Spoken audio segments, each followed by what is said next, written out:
Hai, saya Nancy Dinar dan ini adalah Noble Idea.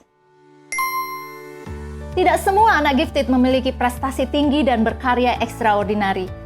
Sayang sekali, anugerah yang luar biasa sepertinya terbuang percuma. Tapi itu bukan sepenuhnya tanggung jawab anaknya yang tidak mau berusaha. Ada banyak faktor yang menjadi masalah.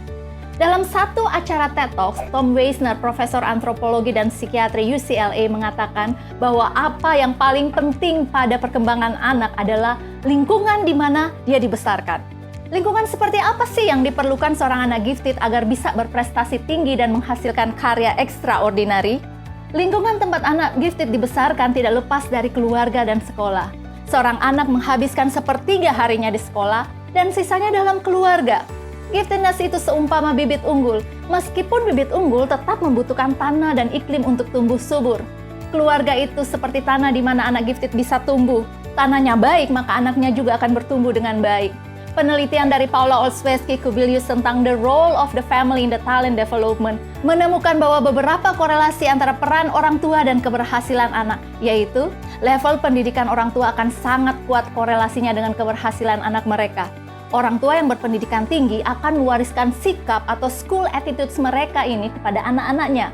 Selain itu, mereka juga memiliki pengalaman dan pengetahuan tentang jalur pendidikan dan karir sehingga bisa mengarahkan anak-anak mereka.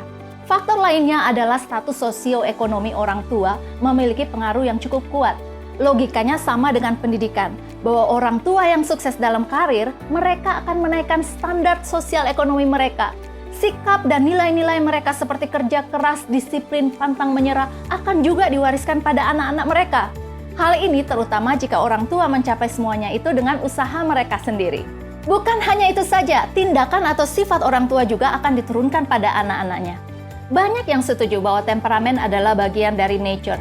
Setiap individu lahir dengan temperamen yang berbeda-beda. Bahkan sejak bayi anak telah kelihatan temperamennya. Ada anak yang gampang dan ada anak yang susah. Jadi apakah faktor kepribadian seperti greed adalah juga faktor genetik atau sudah ditentukan alam sebelumnya? Studi yang dilakukan pada anak-anak kembar menunjukkan sebagian dari faktor personality adalah faktor genetik. Perhatikan disebut, sebagian, ya, tidak seluruhnya. Itu berarti faktor genetik bukanlah takdir yang tidak bisa diubah. Ada ruang di mana personality bisa dilatih, dimodifikasi, dan diregulasi. Demikian juga ada ruang untuk berprestasi jika ada kesempatan dan dukungan lingkungan.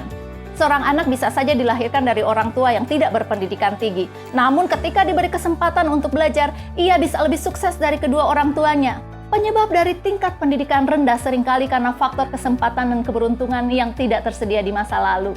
Oleh sebab itu ingatlah pepatah dulu yang mengatakan gantungkanlah cita-citamu setinggi langit. Meskipun tidak sampai, siapa tahu nyangkut di puncak gunung Himalaya.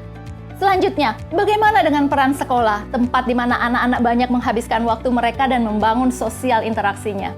Jika gifted seumpama bibit unggul, sekolah adalah iklim di mana bibit itu bisa tumbuh. Saat ini teknologi modern telah memungkinkan tanaman dimodifikasi sehingga bisa tumbuh beragam dengan kualitas yang sangat baik. Teknologi greenhouse misalnya. Memilih sekolah yang tepat adalah bagian dari keputusan orang tua untuk mempersiapkan anak mereka. Orang tua harus memilih sekolah yang mendukung visi mereka ke depan, bukan sekedar ikut-ikutan. Sekolah yang besar dan mahal belum tentu mendukung visi ini. Sebaliknya, yang kecil dan terjangkau belum tentu juga kualitasnya buruk. Menjadi juara dan lulusan terbaik di sekolah favorit juga tidak menjamin pencapaian yang luar biasa di kala anak mereka dewasa. Banyak orang jenius tidak juara di sekolah. Penemuan diri mereka terjadi ketika masa akhir perguruan tinggi di mana pendidikan menjadi lebih bebas dan leluasa. Ingatlah bahwa seorang anak duduk di bangku sekolah adalah pengalaman yang tidak bisa diulangi lagi. Orang tua hanya diberi kesempatan sekali saja untuk menentukan pendidikan yang tepat bagi anaknya. Orang tua memiliki tanggung jawab untuk memberikan pendidikan yang relevan, berorientasi pada masa depan, serta mengoptimalkan anugerah yang sudah Tuhan berikan.